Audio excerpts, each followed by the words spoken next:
আমরা যে জিনিসটা নিয়ে কথা বলবো যাকে বলা হয় গেটওয়ে অফ ক্যালকুলাস লিমিট, যেটা ছাড়া ক্যালকুলাসের আর অন্য কোনো চ্যাপ্টার করা সম্ভব নয়। এই লিমিট আমরা জানি গোটা ক্যালকুলাসটাই স্যার আইজ্যাক নিউটন আবিষ্কার করেছিলেন। এই আবিষ্কারের পিছনে প্রধান কারণ যেটা আমরা জানি, খুবই ক্ষুদ্র ক্ষুদ্র ক্যালকুলেশনগুলো হয়েছিল চলরাশি এবং চলরাশির পরিবর্তনের সাপেক্ষে ফাংশানের কীরূপ পরিবর্তন হচ্ছে সেগুলো জানার জন্য। তো চলরাশি আমরা যেগুলো জানি যে এক্স ওয়াই জেড, এগুলোকে চলরাশি সাধারণত বলে থাকি আমরা, কেন কি এক্স ওয়াই জেডের কোনো নির্দিষ্ট মান আমরা জানি না। আমরা জানি যে এগুলো ইকুয়েশন বা সমীকরণের সাপেক্ষে এগুলো আমরা আলাদা আলাদা মান পেতে থাকি।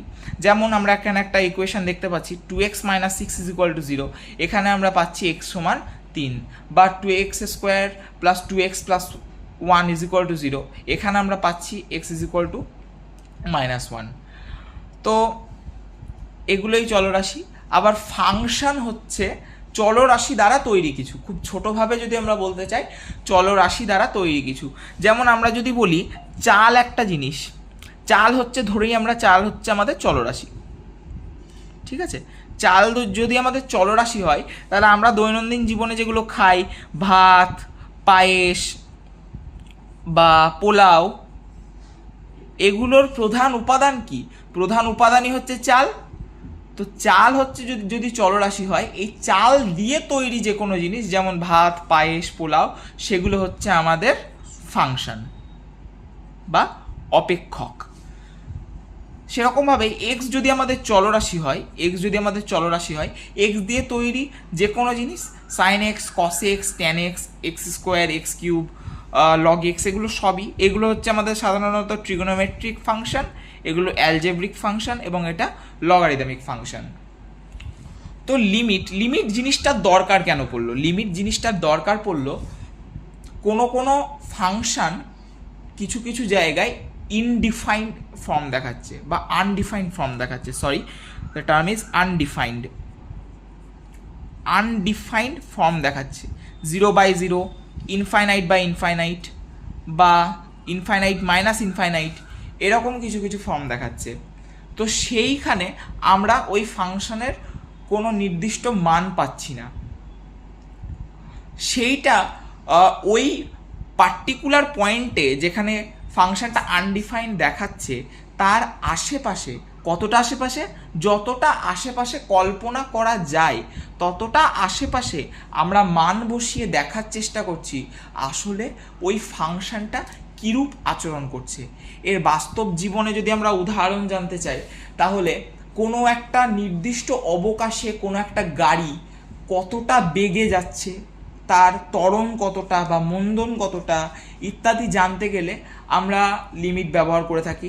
কোনো বক্রের আমরা ইন্টিগ্রেশন জানি, ইন্টিগ্রেশন সাধারণত আমরা ফিজিক্সে যেটুকু শিখে এসেছি, ইন্টিগ্রেশন হচ্ছে সাধারণত ক্ষেত্রফল নির্ধারণ করতে আমাদের সাহায্য করে ইন্টিগ্রেশন। তো একটা নির্দিষ্ট, আমরা আপার লিমিট এবং লোয়ার লিমিট সম্বন্ধে জেনে এসেছি ইন্টিগ্রেশন।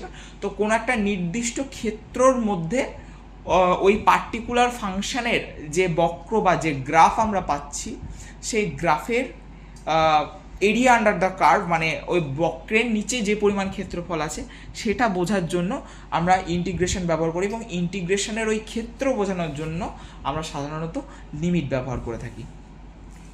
তো আমি একটা ফাংশন নিচ্ছি, x² + 7, এটা একটা ফাংশন। এই ফাংশনটাতে যদি আমি 3 বসিয়ে দেই তাহলে এই ফাংশনটার উত্তর আসে 13। কিন্তু যদি আমরা 3-এর খুব কাছাকাছি বসাতে চাই, কতটা কাছাকাছি? যতটা কাছাকাছি ভাবা সম্ভব। যদি 3 এটা একটা পার্টিকুলার পয়েন্ট হয়, এই দিক থেকেও যাওয়া যেতে পারে 3-এর কাছে, এই দিক থেকেও যাওয়া যেতে পারে 3-এর কাছে। এটা আমরা যদি নাম্বার লাইন ভাবি, এই দিক থেকে আমরা কত কাছে যেতে পারি? যতটা কাছে আমরা ভাবতে পারি 2.99, না, আরও কাছে, 2.9999, আরও কাছে, এটা অসীম অবধি যদি 2.9999 চলতে থাকে, বা 3.0, অসীম অবধি যদি 0 যাওয়ার পর 1 আসে, এতটা কাছে, তখন আমরা কি করব? তখন আমরা কিছু না পেয়ে আমাদেরকে বাধ্য হয়ে 3ই বসাতে হবে। কেন বসাবো? আমাদের কাছে তো আর কোনো সুযোগ নেই। আমরা এই রকম মান বসিয়ে তো ক্যালকুলেশন করতে পারবো না। আমাদেরকে ক্যালকুলেশন করতে গেলে একটা সহজ মান দরকার, যেখানে আমরা ক্যালকুলেশন খুব ভালোভাবে করতে পারি। তো সেক্ষেত্রে আমরা বাধ্য হয়ে 3ই বসাবো। তাহলে এই দুটোর মধ্যে পার্থক্য কি? একে বলা হয় functional value at x equal to 3, এবং লিমিটেও কত হবে? লিমিটেও মানটা এতই হবে, কিন্তু এখানে আমরা একটা কথা লিখব, সেই কথাটা হচ্ছে লিমিট x টেন্ডস টু 3। এই x টেন্ডস টু 3 কথার অর্থ কি? x এমন একটা মান যেটা 3-এর খুবই কাছাকাছি। কতটা কাছাকাছি? এই যে বললাম, যতটা কাছাকাছি ভাবা সম্ভব ততটা কাছাকাছি মান। এভাবে আমরা এই জিনিসটিকে বার করতে পারি। আমরা একটা এক্সাম্পল দেখি। এখানে হয়তো আমরা খুব ভালো করে বুঝতে পারছি না জিনিসটাকে, যে এখানে বসি অ্যাকচুয়ালিতে লাভটা কি হচ্ছে। এই যে আমি এক্সাম্পলটা একটা দিচ্ছি, x² - 4 বাই x - 2। আচ্ছা, এখানে এই সমীকরণে যদি আমি x এর মান 2 বসিয়ে দিই, দেখা যাক কি হয়। 2² - 4 বাই 2 - 4। দেখো বিষয়টা 0/0 বা আনডিফাইন্ড ফর্ম চলে আসছে। তাহলে 0 বসিয়ে আমরা অ্যাকচুয়ালিতে এই ফাংশনের কোনো মানই পাচ্ছি না। আসলে যদি আমাদেরকে বুঝতে হয় যে 0-র কাছাকাছি গেলে এই মানটা আমাদের কত হবে, তাহলে আমাদেরকে লিমিটের সাহায্য নিতে হবে। আমরা কি করব? তখন আমরা ব্যবহার করব লিমিট x টেন্ডস টু 2, অর্থাৎ x এমন একটা মান যা 2-এর খুবই কাছাকাছি। এমত অবস্থায় ফাংশনটা কেমন পরিবর্তন হবে বা ফাংশনের মান কত আসবে। তো দেখো আমরা করছি, এটা আমরা a² - b² যদি সূত্র করি,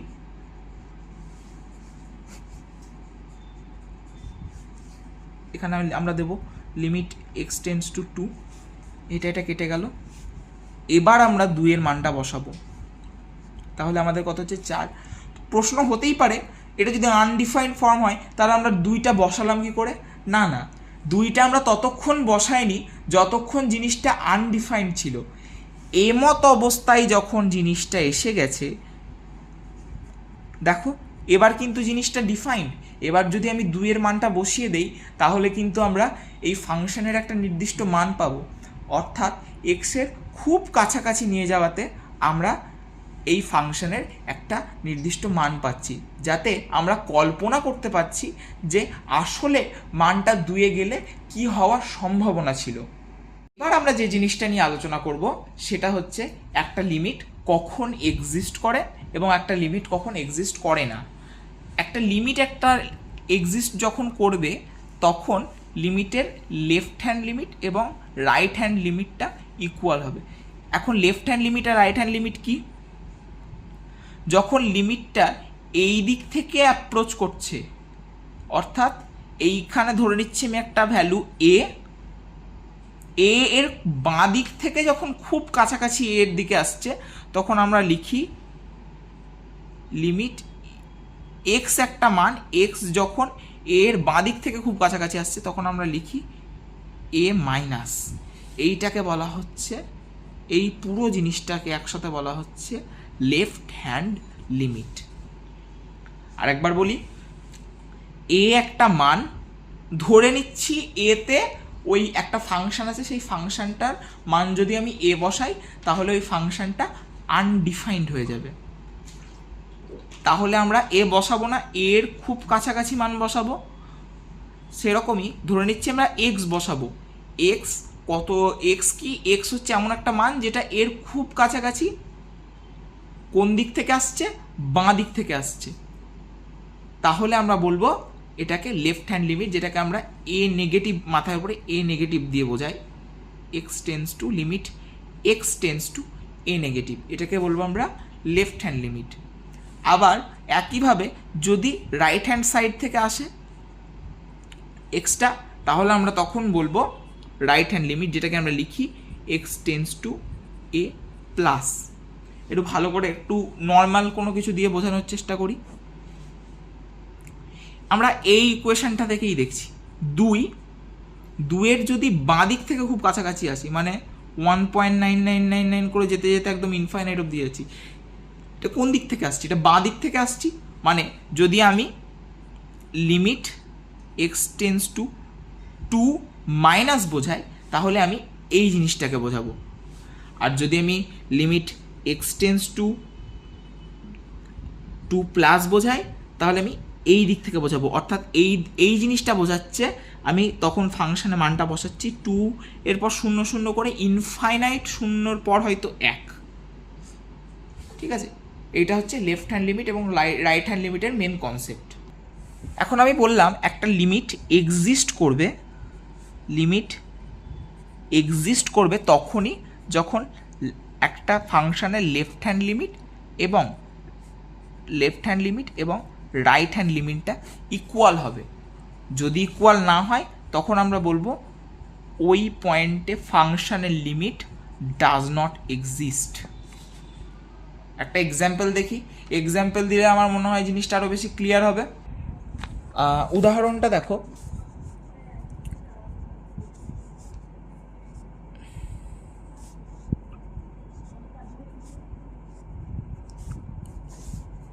আচ্ছা দেখে কি বোঝা যাচ্ছে কোনটা লেফট হ্যান্ড সাইড অ্যাপ্রোচ আর কোনটা রাইট হ্যান্ড সাইড অ্যাপ্রোচ? দেখো এখানে 2 যদি হয়, এক্স কিন্তু 2-এর থেকে বড়, অর্থাৎ এটি হলো রাইট হ্যান্ড সাইড অ্যাপ্রোচ। কেন? এক্স যে 2-এর থেকে বড়, অর্থাৎ ডান দিক থেকে বাম দিকে আসছে, এবং এইটি হচ্ছে আমাদের লেফট হ্যান্ড সাইড অ্যাপ্রোচ, আর এটা হচ্ছে আমাদের রাইট হ্যান্ড সাইড অ্যাপ্রোচ। তো দেখি আমরা কন্টিনিউয়াস কিনা। যদি এই শর্ত মানে, অর্থাৎ limit x tends to 2 plus হয়, সেক্ষেত্রে আমরা সেই লিমিটটি এই ফাংশন অনুযায়ী কাজ করবে। তো দেখি আমরা মান বসিয়ে কত মান হচ্ছে। 4 হচ্ছে আমাদের মান। যদি 2-এর থেকে ছোট মান আমরা বসাই, তাহলে আমাদের লিমিট এই ফাংশন অনুযায়ী কাজ করবে, এক্স স্কোয়ার মাইনাস 1। এক্ষেত্রে আমাদের মানটা হচ্ছে 3। তাহলে আমাদের লেফট হ্যান্ড লিমিট আর রাইট হ্যান্ড লিমিট ইকুয়াল হচ্ছে না, তাহলে আমরা বলবো এই লিমিটের মান নেই, অর্থাৎ এই লিমিট ডাজ নট এক্সিস্ট। তাহলে এক্সিস্ট করবে এমন একটা উদাহরণ দেখি আমরা। এক্স প্লাস 1 ইকুয়াল টু 3 যখন x greater than equal to 2, আবার x square minus 1 equal to 3 যখন x less than equal to 2। এক্ষেত্রে আমরা বুঝতে পারছি এই 2-এর থেকে এক্স বড়, অর্থাৎ এটি রাইট হ্যান্ড লিমিট এবং এটি আমাদের লেফট হ্যান্ড লিমিট। আমরা করে দেখি দুটো লিমিট। রাইট হ্যান্ড লিমিটের ক্ষেত্রে আমরা প্লাস বসাই, 2 প্লাস বসিয়ে দেখি আমরা এক্স প্লাস 1 ইকুয়াল টু 3 আমাদের হয়ে যাচ্ছে। আবার এখানে আমরা দেখতে পাচ্ছি, আবার এক্ষেত্রে লিমিট যদি আমি এক্স টেন্স টু 2 করে এখানে -1 বসাই, তাও আমাদের 3 হচ্ছে। তার মানে এই লিমিটের মান এক্সিস্ট করে। তাহলে বুঝতে পারলাম আশা করি যে কোথায় লিমিটের মান এক্সিস্ট করে না আর কোথায় লিমিটের মান এক্সিস্ট করে। এটাই হলো আমাদের লিমিটের ক্লাস 11-এর জন্য মেন কনসেপ্ট। এর পরবর্তী ভিডিওগুলোতে আমরা লিমিটের সূত্রাবলী নিয়ে এবং তার প্রমাণগুলো নিয়ে আলোচনা করব। আজকের মতো এতটাই।